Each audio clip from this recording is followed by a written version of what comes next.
వెంకటేశాయ. ఏడుకొండలవాడ వెంకటరమణ గోవింద గోవింద.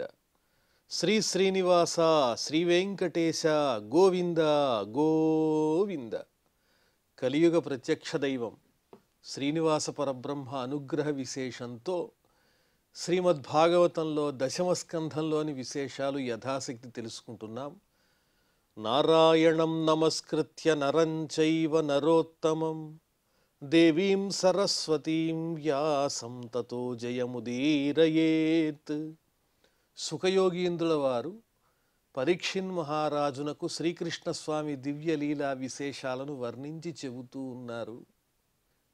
బలరామదేవుడు తీర్థయాత్రలు ముగించుకుని నైమిషారణ్యాన్ని చేరుకుని మునులందరినీ సేవించాడు. ఆ తరువాత పరీక్షిన్ మహారాజు సుఖయోగీంద్రుల వారిని ఇంకా నాకు పరమాత్ముడైన శ్రీకృష్ణస్వామి యొక్క దివ్య లీలా విశేషాలు వర్ణించి చెప్పండి, ఎంత విన్నా తృప్తి లేదు, ఈ శరీరంలో ఉన్న ఇంద్రియములన్నీ పరమాత్మ సేవతోనే సార్థకమవుతాయి అని సావాగ్యయా తస్య గుణాన్ గృణీతే కరౌ చ తత్కర్ణకరౌ మనశ్చ స్మరేత్ వసంతం స్థిరజంగమేషు శృణోతి తత్పుణ్యకథా సకర్ణః. ఎవరి వాక్కైతే పరమాత్ముని యొక్క దివ్యమైన నామాన్ని కీర్తిస్తూ ఉంటుందో వారి వాక్కు మాత్రమే సార్థకమైనదవుతుంది. ఆ స్వామి కళ్యాణ గుణములను వర్ణించినప్పుడే ఈ వాక్కునకు సార్థకత. అదేవిధంగా ఈ చేతులు ఆ స్వామి సేవ చేసినప్పుడే ఈ చేతులకు సరైనటువంటి సార్థకత. ఆ పరమాత్ముణ్ణి చక్కగా పూజించటం, నమస్కరించటం ఇత్యాదులన్నీ చేసినప్పుడే ఈ ఇంద్రియములకు సార్థకత. అదేవిధంగా ఎవరైతే స్థావర జంగమముల యందు నిండి ఉన్నటువంటి ఆ పరమాత్మ యొక్క దివ్య స్వరూపాన్ని గురించి చక్కగా ఆలోచిస్తూ ఉంటారో అటువంటి వాళ్ళ యొక్క మనస్సే నిజమైన మనస్సు, వారి మనస్సే సార్థకత పొందినట్లు. ఎవరి శ్రవణములైతే, ఎవరి చెవులైతే స్వామి మాహాత్మ్యాన్ని చక్కగా వింటూ ఉంటాయో వారి చెవులు మాత్రమే నిజమైన ఇంద్రియములు అనిపించుకుంటాయి. కాబట్టి మన దేహంలో ఉన్న సమస్తమైన ఇంద్రియములు పరమాత్మ సేవలోనే నిమగ్నం అవ్వాలి కదా మహర్షి అంటూ పరీక్షిన్ మహారాజుల వారు శిరస్తు తస్యోభయలింగమానమేత్ తదేవయత్ పశ్యతి తద్ధి చక్షుః అంగాని విష్ణోరథ తజ్జనానాం పాదోదకం యాని భజంతి నిత్యం. ఈ శిరస్సుతో ఆ స్వామికి చక్కగా నమస్కారం చెయ్యాలి. స్థిరజంగమాత్మక స్వరూపుడైనటువంటి పరమాత్ముడు విశ్వమంతా వ్యాపించి ఉన్నాడు అనే జ్ఞానం కలగటమే నిజమైన మానవ జన్మకి సార్థకత. అదేవిధంగా పరమాత్ముడు ఈ ఇంద్రియములు నేత్రములు ఇచ్చినందుకు చక్కగా ఈ కళ్ళతో స్వామి దివ్య రూపాన్ని కనులారా దర్శించాలి. అంతేకాదు భగవంతుణ్ణే కాకుండా భగవత్ సంబంధీకులైనటువంటి భాగవతులు ఎవరైతే ఉంటారో పుణ్యాత్ములు, వాళ్ళని సేవించడం కూడా పరమాత్మకు మిక్కిలి ఇష్టమవుతుంది. కాబట్టి మన దేహంలో ఉన్నటువంటి సమస్తమైన ఇంద్రియములు భాగవత సేవలో నిమగ్నం అవ్వాలి. భాగవతుల యొక్క పాదోదకాన్ని శిరస్సున ధరించినప్పుడే కదా మనకు మానవ జన్మ ధరించినందుకు సార్థకత. కాబట్టి ఓ మునీంద్ర, సుఖయోగీంద్ర, ఆ పరమాత్ముని దివ్యలీల వర్ణించి చెప్పండి అని పరీక్షిన్ మహారాజు సుఖయోగీంద్రుల వారిని అడిగారండి అని సూత మహర్షి నైమిషారణ్యంలో ఉన్న మహర్షులందరికీ వర్ణించి చెబుతున్నారు. సూత ఉవాచ విష్ణురాతేన సంపృష్టో భగవాన్ బాదరాయణి వాసుదేవే భగవతి నిమగ్న హృదయ అబ్రవీత్. ఈ విధంగా పరీక్షిన్ మహారాజు చేత వినయపూర్వకంగా ప్రశ్నింపబడినటువంటి బాదరాయణి వ్యాసమహర్షి పుత్రులైనటువంటి సుఖయోగీంద్రుల వారు ఆ పరమాత్ముడైన పరంధాముడైన శ్రీ మహావిష్ణువు నందే మనస్సుని లగ్నం చేసి హృదయపూర్వకంగా ఈ విధంగా పరమాత్మ లీలల్ని గురించి పరీక్షిన్ మహారాజుకి చెప్పటం ప్రారంభించారు. శ్రీ సుకౌవాచ కృష్ణస్యాసీత్ సఖా కశ్చిత్ బ్రాహ్మణో బ్రహ్మవిత్తమః విరక్తః ఇంద్రియార్థేషు ప్రశాంతాత్మా జితేంద్రియః. ఓ పరీక్షిన్ మహారాజా, శ్రీకృష్ణుని దివ్య తత్వాన్ని తెలియజేసేటువంటి మరో చక్కని వృత్తాంతం చెబుతున్నాను, శ్రద్ధగా విను. కృష్ణునకు ఒక స్నేహితుడున్నాడు. ఆయన బ్రాహ్మణోత్తముడు, వేదవిదుడు, చక్కగా వేద విజ్ఞానాన్నంతా నేర్చుకున్నటువంటి వాడు, ఇంద్రియముల యందు విరక్తి చెందినటువంటి వాడు. ఇంద్రియ ప్రయోజనముల యందు అంటే ఇంద్రియాలు కోరుకునేటువంటి భౌతికమైన సుఖాలు ఏవైతే ఉంటాయో ఆ సుఖముల యందు విరక్తి చెందినటువంటి వాడు. ఎప్పుడైతే ఇంద్రియ సుఖాల యందు విరక్తి ఏర్పడుతుందో వెంటనే ఏం కలుగుతుంది? ప్రశాంతాత్మ. ఆయన హృదయం ఎప్పుడూ ప్రసన్నంగా ఉంటుంది, తాపత్రయం లేదు అది కావాలి ఇది కావాలని.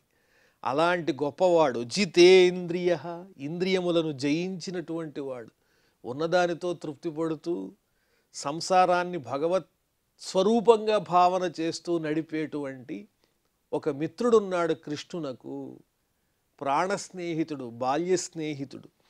యదృచ్ఛయోపపన్నేన వర్తమానో గృహాశ్రమి తస్య భార్య కుచేలస్య క్షుత్క్షామా చ తథావిధ. ఆ బ్రాహ్మణోత్తమునకు ఒక భార్య ఉన్నది. ఆమె కూడా పతి మార్గాన్ని అనుసరించి భర్త ఏ సుఖాన్ని అందిస్తే అదే సుఖమనుకుని విలాసాలకు ఇష్టపడకుండా భర్తృసేవలోనే నిమగ్నయ్యి పతివ్రత అయ్యింది. ఇంతకీ ఆ స్నేహితుని పేరేమిటంటే కుచేలుడు. కుచేలుడని పేరెందుకు వచ్చిందంటే ఇంద్రియార్థముల ఎందుకుగా ఆసక్తి లేకపోవటం వల్ల సంపాదించాలి, కొత్త వస్త్రములను ధరించాలి, ఇలాంటి ఆలోచనలు ఆయనకి లేవు. ఉన్నదాంతో తృప్తి పడుతూ భగవంతుణ్ణి సేవిస్తూ ఏమీ లేకపోయినా అలా దరిద్రంతోనే బాధపడుతున్నా అదే ఆనందంగా అనుభవిస్తూ ఉన్నటువంటి వాడు. కాబట్టి కుచేలుడు అంటే జీర్ణించినటువంటి వస్త్రములు కలిగినటువంటి వాడు. ఆయన శ్రీకృష్ణస్వామి యొక్క స్నేహితుడు. ఆమె భార్య కూడా ఆయనకు తగినటువంటిదే. ఆకలి వేసిన ఎన్ని విధాలైనటువంటి కోర్కెలున్నా కూడా వాటిని అన్నిటినీ పోగొట్టుకుని భర్త యొక్క సేవలోనే నిమగ్నయ్యి ఉన్నది ఆమె. పతివ్రత పతిం ప్రాహంలాయత వదనేన స దరిద్రా సీదమానా సా వేపమాన అభిగమ్యచ. పతివ్రత, భర్త భేదవాడయ్యాడు కదా, ఆమెకు కూడా కోరికలేం లేవు, భర్తను అనుసరించటమే. కానీ ఒకానొక రోజు ఆమె వచ్చి భర్త అయిన కుచేలునితో ఇలా అంటోంది, స్వామి మన పరిస్థితి నాకేం అర్థం కావటం లేదు అని చెబుతూ ఉంది. ఆమె ఎలా ఉన్నది అంటే మ్లాయత వదనేనచ, శుష్కించినటువంటి ముఖంతో ఉన్నది. పాపం సరిగ్గా ఆహారం తిని ఆ కుటుంబం ఎన్ని రోజులైందో, చాలా దరిద్రంతో బాధపడుతూ ఉన్నారు ఆ కుటుంబం. అందువల్ల ఆమె వణికిపోతూ ఉన్నది. శుష్కించినటువంటి దేహము కలిగినది భర్త దగ్గరికి వచ్చి నమస్కారం చేసి తన పతితో కుచేలునితో ఇలా మాట్లాడుతూ ఉంది.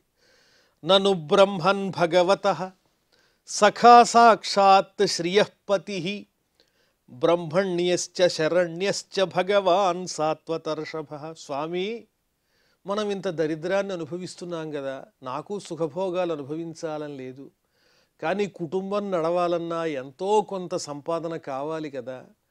కాబట్టి మీరు మీ మిత్రుడైనటువంటి కృష్ణుణ్ణి కొంత కోరితే మేలు కదా, ఏదైనా సహాయం చేయమని.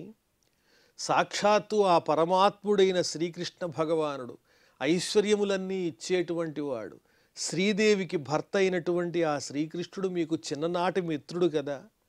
ఆయనకు బ్రాహ్మణోత్తములంటే ఎంతో ప్రీతి. అలాగే శరణు కోరిన వారిని కాదనకుండా రక్షించేటువంటి లక్షణం కలిగినటువంటి వాడు ఆ యదువంశీయుడైనటువంటి మీ మిత్రుడైన ఆ శ్రీకృష్ణుణ్ణి ప్రార్థించినట్లయితే మన కష్టాలు తొలగే అవకాశం ఉన్నది కదా అని అతి కష్టం మీద ఆ కుచేలుని యొక్క భార్య కుచేలుణ్ణి ప్రార్థిస్తోంది. తముపై మహాభాగ సాధూనాంచ పరాయణం దాస్యతి ద్రవిణం భూరి సీదతే తే కుటుంబినే. కాబట్టి ఓ మహానుభావ పతి, నీవు నీ మిత్రుడైనటువంటి కృష్ణు దగ్గరికి వెళ్ళు. సత్పురుషులైనటువంటి వారందరికీ ఆధారభూతుడైనటువంటి వాడు ఆ స్వామి. ఆయన దగ్గరికి వెళ్ళి నీవు ధనాన్ని యాచించు. ఎందువల్లంటే మనం చాలా పేదరికంలో ఉన్నాము కాబట్టి మన కష్టాన్ని చూచి ఆయన అనుగ్రహిస్తాడు. దాస్యతి ద్రవిణం భూరి సీదతే తే కుటుంబినే. బాధపడుతూ దరిద్రంతో బాధపడుతూ ఉన్నటువంటి నీ కుటుంబానికి ఆ పరమాత్ముడైన కృష్ణుడు, నీ చెలికాడు, నీ స్నేహితుడు కావలసినంత ధనాన్ని ఇస్తాడని నాకు అనిపిస్తోంది స్వామి. ఒక్కసారి మీరు మీ మిత్రుడి దగ్గరికి వెళ్ళండి అని కుచేలుని భార్య కోరింది. ఆస్తేధునా ద్వారవత్యాం భోజవృష్ణ్యంధకేశ్వర స్మరతః పాదకమలం ఆత్మానమపి యచ్చతి కింత్వర్థకామాన్ భజతో నాత్యభీష్టాన్ జగద్గురు. మీ మిత్రుడైన కృష్ణుడు ఇప్పుడు ద్వారకా నగరంలో ఉన్నారు. భోజ వృష్ణి అంధక ఈ వంశాలకన్నిటికీ కూడా పతి అయి అధీశ్వరుడై ఉన్నాడు ఆయన. ఆయన పాదాలను స్మరించినంత మాత్రముననే ఆ స్వామి కరుణించి తననైనా ఇస్తాడు. తనని తానే సమర్పించేస్తాడు భక్తులకు. భక్తుల కోసం ఏమైనా చేస్తాడు, ఏమడిగినా ఇస్తాడు. ఇంకా తననే భక్తులకు ఇచ్చుకునేటువంటి ఆ పరమాత్ముడు భక్తులు కోరినటువంటి అర్ధకామములను ఇవ్వడా? మరీ దరిద్రంతో బాధపడుతున్న తన మిత్రుడికి సహాయం చెయ్యడా ఆయన? కాబట్టి తప్పనిసరిగా మీరు వెళ్ళి మీ మిత్రుణ్ణి కోరండి. ఆయన జగత్తుకే గురువు, కోరిన కోర్కెలన్నీ తీర్చేటువంటి వాడు. అవసరమైతే తననైనా ఇచ్చి తన భక్తుల యొక్క కష్టాలని పోగొట్టేటువంటి ఉదారగుణం కలిగినటువంటి వాడు ఆ కృష్ణ పరమాత్మ. దయచేసి నా మాట ఆలకించి మీరు వెళ్ళవలసిందని చెప్పి ఆ పత్ని ప్రార్థించింది తన భర్త అయిన కుచేలుణ్ణి. స ఏవం భార్యయా విప్రో బహుశః ప్రార్థితో మృదు అయం హి పరమో లాభ ఉత్తమ శ్లోక దర్శనం. ఈ విధంగా భార్య వచ్చి ఆ విప్రుణ్ణి కుచేలుణ్ణి బ్రాహ్మణోత్తముణ్ణి బ్రతిమిలాడుతూ ఉంటే కుచేలుని మనస్సులో ఆహా, నేను కృష్ణు దగ్గరికి వెళ్ళి కావలసినటువంటి ద్రవ్యాన్ని అడిగితే ఇస్తాడు కదా, నేను ఐశ్వర్యవంతుడిని అవ్వచ్చు అని అనిపించలేదు. ధనం కోసం కృష్ణుడి దగ్గరికి వెళ్ళాలనే భావన ఆయన కలగలేదు. పోనీలే, ఈ భార్య నన్ను ధనం కోసం ఉత్సాహపరిచినప్పటికీ యోగేశ్వరులకు సైతము దుర్లభమైన దర్శనం కలిగినటువంటి ఆ పరమాత్ముణ్ణి ఈ కళ్ళారా దర్శించవచ్చు, సేవించుకోవచ్చు. అయం హి పరమో లాభ ఉత్తమ శ్లోక దర్శనం. పరమోత్తముడైనటువంటి పురాణ పురుషోత్తముడైన చక్కని చరిత్ర కలిగిన ఆ శ్రీకృష్ణ పరమాత్మను ఈ వంకతోనైనా చూచేటువంటి అదృష్టం నాకు లభించింది. అదే పరమలాభము. స్వామి దర్శనంతోనే మనకి లాభం సంప్రాప్తిస్తుందని చెబుతున్నారు. ప్రత్యేకంగా పరమాత్మను మనం అది కావాలి ఇది కావాలని లౌకికమైనటువంటి కోరికలు కోరనవసరం లేదు. పరమాత్ముణ్ణి అనన్యమైన మనస్సుతో మనం దర్శించినట్లయితే, నమస్కరించినట్లయితే, స్మరించినట్లయితే మనకి ఏం కావాలో ఆయనే చూసుకుంటాడు. కాబట్టి నా భార్య మిత్రుడు కాబట్టి కృష్ణుని దగ్గరికి వెళ్ళి ధనాన్ని యాచించమని చెప్పింది. కానీ నాలో ధనాన్ని కోరాలనే బుద్ధి లేదు. పరమాత్మ స్వరూపుడైన కృష్ణుణ్ణి దర్శించటమే పరమ ప్రయోజనం.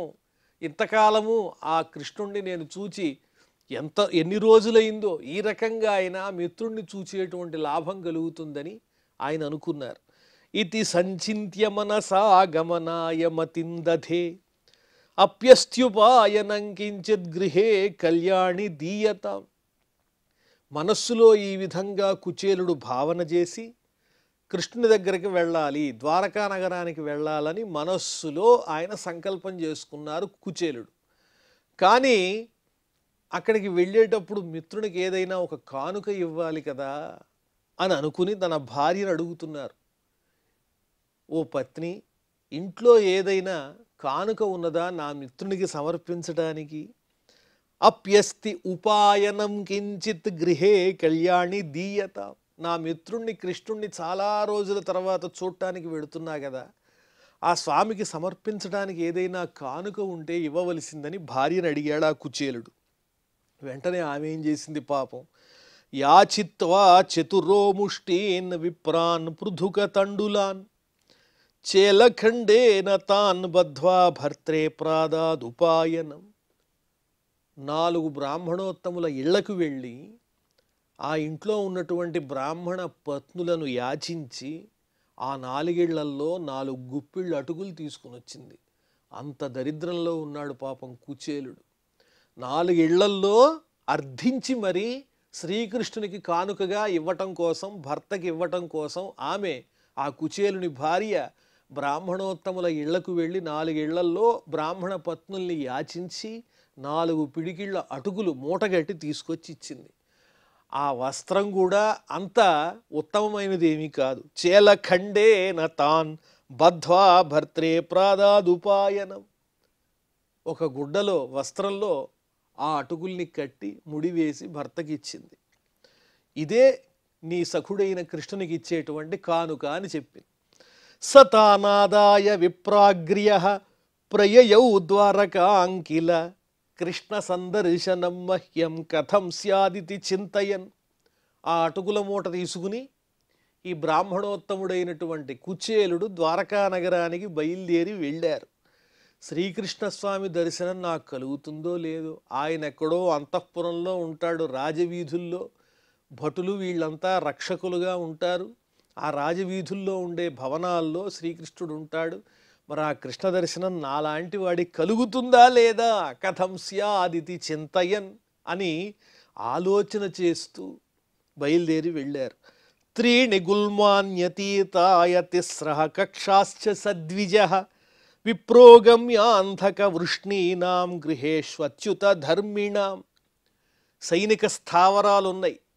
3 సైనిక స్థావరాల్ని దాటి, అదేవిధంగా కఠినమైనటువంటి ప్రాకారాలు 3 దాటి ఆ బ్రాహ్మణోత్తముడు నెమ్మదిగా ద్వారకా నగరంలో కృష్ణుని యొక్క బంధువులు పరివారము ఉండేటువంటి భవనాల దగ్గరికి చేరుకున్నారు. అంధకులు, వృష్ణువంశీయులు వీళ్ళంతా శ్రీకృష్ణుని యొక్క చక్కని మార్గాన్ని అనుసరించి ఆయన మాటని పాటించేటువంటి ఆజ్ఞావర్తులు, స్వామి ఆజ్ఞను పాలించేటువంటి వారు వాళ్ళంతా. అలాంటి ఆ కృష్ణ భగవానుని యొక్క బంధువుల యొక్క ఇళ్లను కూడా దాటి వెడుతూ ఉన్నారు ఆయన. గృహం ద్యష్ట సహస్రాణం మహిషీణాం హరే ద్విజః వివేశైకతమం శ్రీమద్బ్రహ్మానందం గతో యథా. అక్కడ 16,000 భవనాలు కనిపిస్తున్నాయి. శ్రీకృష్ణుని యొక్క 16,000 మంది పత్నులు ఉన్నారుగా, రాజ వంశాలకు చెందినటువంటి వారు. వారి గృహాలను చూచాడు శ్రీకృష్ణ పరమాత్మ. 16,000 మంది పత్నుల యొక్క గృహాలు చూచాడు. చూచి వివేశ ఏకతమం శ్రీమత్, పవిత్రమైన మంగళప్రదమైనటువంటి ఒక చక్కని భవంతిలో ప్రవేశించాడు ఆయన. ఆ భవనంలో ప్రవేశించంగానే బ్రహ్మానందాన్ని పొందినట్లుగా ఉన్నది. ఏదో ప్రశాంతత ఏర్పడింది. అఖండమైనటువంటి ఆ బ్రహ్మజ్ఞానం అంటే ఇదేనా, ఆనందం అంటే ఇదేనా అనిపించే విధంగా ఉంది. ఆ భవనంలో అడుగు పెట్టంగానే కుచేలునకు సాక్షాత్తు పరమాత్మ సమీపాన్ని చేరుకున్నటువంటి ఆ తృప్తి, ఆనందము ఆ కుచేలునికి కలిగింది. తం విలోక్యాచ్యుతో దూరాత్ ప్రియా పర్యంకమాస్థితః సహసోత్థాయ చాభ్యేత్య దోర్భ్యాం పర్యగృహీన్ ముదా. ఎప్పుడైతే ఆ భవంతిలో ప్రవేశించాడో అక్కడ కృష్ణ పరమాత్మ చక్కగా ఒక హంసతూలికా తల్పం మీద హాయిగా శయనించి ఉన్నాడు. పక్కనే రుక్మిణీదేవి ఉన్నది. ఎదురుకుండా చిరకాల మిత్రుడు ఆ కుచేలుడు కనిపించంగానే ఒక్కసారిగా తన యొక్క మంచం మీద నుంచి, శయ్య మీద నుంచి లేచి గబగబా వచ్చి శ్రీకృష్ణ పరమాత్మ ఆ కుచేలుడిని ఆలింగనం చేసుకున్నారు. ప్రేమగా దగ్గరికి తీసుకున్నారు. సఖ్యు ప్రియస్య విప్రర్షే అంగసంగాతి నిర్వృతః ప్రీతో వ్యముంచత్ అబ్బిందో నేత్రాభ్యాం పుష్కరే క్షణః. ఎవరైనా కృష్ణ దర్శనం చేసి కృష్ణుని యొక్క స్పర్శ చేత పులకించి వాళ్ళు ఆనందాశ్రువులు విడుస్తూ ఉంటారు. ఆ పరమాత్మ యొక్క స్పర్శ చేత పులకించినటువంటి దేహం కలిగినటువంటి వారే పులకాంచితులై. కానీ ఇక్కడ కృష్ణ పరమాత్మ కుచేలుణ్ణి ఆలింగనం చేసుకుని ఆయన ఆనందాశ్రువుల్ని విడుస్తూ ఉన్నాడు. కృష్ణ పరమాత్మ అంటే మిత్రుని మీద అంత ప్రేమ. కుచేలుడు ఎలాంటి వాడు? తాను వచ్చేది సమస్త ఐశ్వర్యములను ఇచ్చేటువంటి పరమాత్ముడని తెలిసి కూడా వాటి మీద ఏమాత్రము వ్యామోహం లేకుండా ఆ శ్రీకృష్ణ దర్శనం కోసమే వచ్చాడు. అలాంటి పరమ భక్తుడైనటువంటి తన ప్రియమిత్రుడు బాల్య స్నేహితుడైన ఆ కుచేలుణ్ణి చూడంగానే కృష్ణునికి ఆనందం కలిగింది. ఆనంద పారవస్యంతో తన మిత్రుడైనటువంటి ఆ కుచేలుణ్ణి ఆలింగనం చేసుకుని ఆ స్వామి తన కంటి వెంట నీటిని ఎలా జాలువారుస్తూ ఉన్నాడు. ఆనంద బాష్పాలు కారిపోతున్నాయి. పద్మముల వంటి నేత్రములు ఆ కృష్ణస్వామివి. అధోపవేశ్య పర్యంకే స్వయం సఖ్యుస్సమర్హణం ఉపహృత్యా వనిజ్యాస్య పాదౌ పాదావనే జనీహి. చక్కగా తాను ఆసీనుడయ్యేటువంటి ఆ శయ్య మీద సాక్షాత్తు రుక్మిణీదేవి ఆ శయ్య మీదే కృష్ణుని పక్కన ఆసీనురాలవుతూ ఉంటుంది. అలాంటి పర్యంకం మీద తన పక్కన కుచేలుణ్ణి కూర్చోబెట్టుకున్నాడు. ఎంతో ఆంతరంగికులైతే తప్ప ఆ అదృష్టం వరించదు. అధోపవేశ్య పర్యంకే స్వయం సఖ్యు సమర్హణం. తానే స్వయంగా కుచేలుణ్ణి పూజించాడు. ఉపహృత్యా వనిజ్యాస్య పాదౌ పాదావనే జనీహి. ఆయన పాదములను చక్కగా నీటితో కడిగాడు. ఆ నీటిని తన శిరస్సును చల్లుకున్నాడు. వచ్చిన వారెవరు? వేదములను నేర్చినటువంటి విప్రుడు, బ్రాహ్మణోత్తముడు, భగవత్స్వరూపుడు అనేటువంటి భావనతో పరమాత్మయే ఆయన పాదాలు గడిగి ఆ నీటిని శిరస్సున ధరించాడు. అగ్రహీత్ శిరసా రాజన్ భగవాన్ లోకపావనః వ్యలింపద్దివ్యగంధేన చందనా గురు కుంకుమై. పాదాలు కడిగి చక్కగా పూజించి దివ్య సుగంధపూరితములైనటువంటి చందనాదులన్నీ ఆయన దేహానికి అలా అలా అలిదాడు. వ్యలింపత్ దివ్యగంధేన చందన అగరు కుంకుమై. కుంకుమ, చందనము ఇత్యాది లేపనాలన్నీ కూడా ఆయన దేహానికి చక్కగా అలా పూశాడు స్వయంగా శ్రీకృష్ణ పరమాత్మ. ధూపై సురభిర్మిత్రం ప్రదీపావళిభిర్ముద అర్చిత్వా ఆవేద్య తాంబూలం గాంచ స్వాగతమబ్రవీత్. సుగంధపూరితములైనటువంటి ధూపములతో ఆ స్వామిని ఆఘ్రాణింపజేశాడు. ఎవరిని? కుచేలుణ్ణి. దివ్య ధూపాన్ని వేసి అదేవిధంగా చక్కగా మంగళహారతులిచ్చి తన స్నేహితునికి అర్చిత్వా ఆవేద్య తాంబూలం. అన్ని విధాల మిత్రుడనే భావనే కాకుండా వచ్చిన అతిథి సాక్షాత్తు విష్ణుస్వరూపుడే అనే భావనతో విష్ణుస్వరూపుడైన కృష్ణుడే ఆ కుచేలుణ్ణి చక్కగా పూజించి తాంబూలమిచ్చి గోవుని దానంగా ఇచ్చాడు. కుచేలం మలినం క్షామం ద్విజం ధమని సంతతం దేవీ పర్యచరత్ సాక్షాత్ చామర వ్యజనేన వై. ఎలా ఉన్నాడు కుచేలుడు అంటే మలినమైనటువంటి వస్త్రాలు ధరించి ఉన్నాడు. అలాంటి వాళ్ళని చూస్తే అసలు లోపలికి కూడా రానివ్వరు అన్నట్లుగా ఉన్నాడు. మలినం క్షామం, చాలా దరిద్రంతో బాధపడుతూ ఉన్నాడు. ఆయన్ని చూస్తే శరీరం అంతా శుష్కించిపోయి శరీరంలో ఉండేటువంటి ఎర్ర నాళాలు ఏవైతే ఉన్నాయో అవన్నీ కనిపిస్తూ ఉన్నాయి. రక్తనాళాలు బయటికి స్పష్టంగా కనిపిస్తున్నాయి. అంత శుష్కించిపోయి మలినమైన వస్త్రంతో ఉన్నటువంటి కుచేలుణ్ణి శ్రీకృష్ణుడు పూజించి ఆయన పాదములు కడిగినటువంటి నీటిని శిరస్సును ధరిస్తే శ్రీకృష్ణ పత్ని అయినటువంటి రుక్మిణీదేవి సాక్షాత్తు చామర వ్యజనాన్ని తీసుకుని అలా అలా విసురుతూ ఉన్నది ఆ కుచేలునకు. అంతఃపుర జనో దృష్ట్వా కృష్ణేనామల కీర్తిన విస్మితో భూత్ అతి ప్రీత్యా అవధూతం సభాజితం. అంతఃపురంలో ఉండేటువంటి జనులంతా ఈ దృశ్యాన్ని చూసి ఆశ్చర్యపోతూ ఉన్నారు. ఏమిటి, కృష్ణుడెక్కడా? స్వచ్ఛమైన కీర్తి కలిగిన కృష్ణుడు. ఈ వచ్చిన విప్రుడెక్కడ? ఎలా ఉన్నాడో చూడండి. మలినమైనటువంటి వస్త్రాలు ధరించి, ఈయన్ని ఇంత మలినమైనటువంటి వస్త్రాలు ధరించి ఉన్నటువంటి ఈ కుచేలుణ్ణి రుక్మిణీ సహితుడై తన భార్యతో కూడినటువంటి కృష్ణ పరమాత్మ ఇంత శ్రద్ధగా పూజిస్తున్నాడా? ఆహా, ఎంత అద్భుతమైన దృశ్యం అని చెప్పి అంతఃపురంలో ఉన్న వాళ్ళంతా ఆశ్చర్యపోతూ ఉన్నారు. శ్రీకృష్ణుడు కుచేలుణ్ణి పూజిస్తూ ఉంటే. మరి ఆ తరువాత ఏం జరిగిందో మనం మళ్ళీ తెలుసుకుందాం. ప్రస్తుతం క్షమా ప్రార్థనాదులతో ఈ కార్యక్రమాన్ని పరిసమాప్తం చేసుకుందాం. అథ క్షమా ప్రార్థన. యదక్షరపదభ్రష్టం మాత్రాహీనంచ యద్భవేత్ తత్సర్వం క్షమ్యతాం దేవ నారాయణ నమోస్తుతే. శ్రియఃకాంతాయ కళ్యాణ నిధయే నిధయేర్థినాం శ్రీవేంకట నివాసాయ శ్రీనివాసాయ మంగళం.